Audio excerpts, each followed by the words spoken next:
নমস্কাৰ মই মধুস্মিতা মোৰ ইউটিউব চেনেল আত্মস্তলৈ আপোনালোকক আকৌ এবাৰ স্বাগতম জনালো আজিৰ ভিডিঅ'টোত লৈ আহিছো ইণ্ডিয়ান পলিটিৰ মোস্ট ইম্পৰ্টেন্ট কেইটামান কোৱেশ্চনছ পাৰ্ট 5 অলৰেডি পাৰ্ট 1 ৰ পৰা 4 লৈকে ভিডিঅ'ছ বনোৱা হৈ গৈছে ডেসক্ৰিপচন বক্সত বা ভিডিঅ'টোৰ শেষত ইয়াৰ লিংকসমূহ পাই যাব গতিকে ভিডিঅ'টো সম্পূৰ্ণকৈ চাবলৈ নাপাহৰিব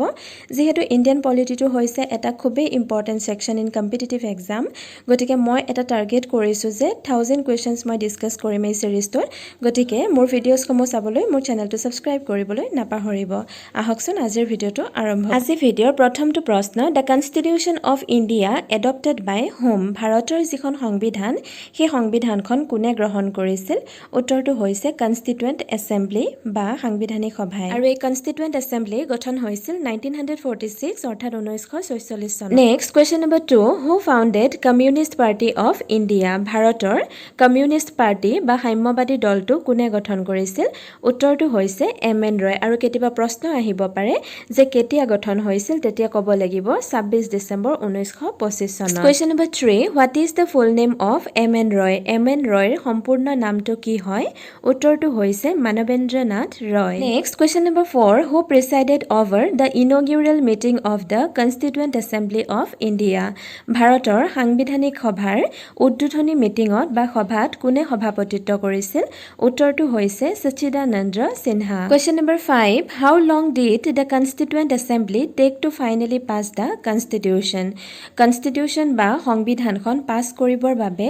সাংবিধানিক সভাই সম্পূৰ্ণ কিমান সময় লৈছিল উত্তৰটো হৈছে 2 years 11 months 18 days অৰ্থাৎ 2 বছৰ 11 মাহ 18 দিন Next question number 6 The states and the central government derive powers from where? ৰাজ্য চৰকাৰ আৰু কেন্দ্ৰ চৰকাৰে ক্ষমতাসমূহ ক'ৰ পৰা আহৰণ কৰে উত্তৰটো হৈছে Constitution of India অৰ্থাৎ ভাৰতৰ সংবিধানৰ পৰা Question number 7 The demand for the Constituent Assembly was put forward by Indian National Congress at which session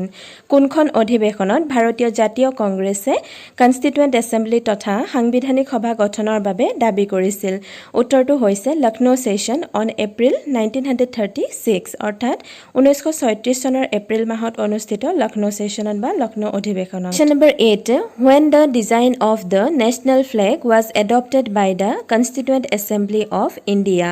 ভাৰতৰ জাতীয় পতাকাখনৰ যেটো ডিজাইন Constituent Assembly কেতিয়া গ্ৰহণ কৰিছিল উত্তৰটো হৈছে জুলাই 1947 অৰ্থাৎ 1947 চনৰ জুলাই মাহত Next question number 9 Where the first session of the Constituent Assembly was held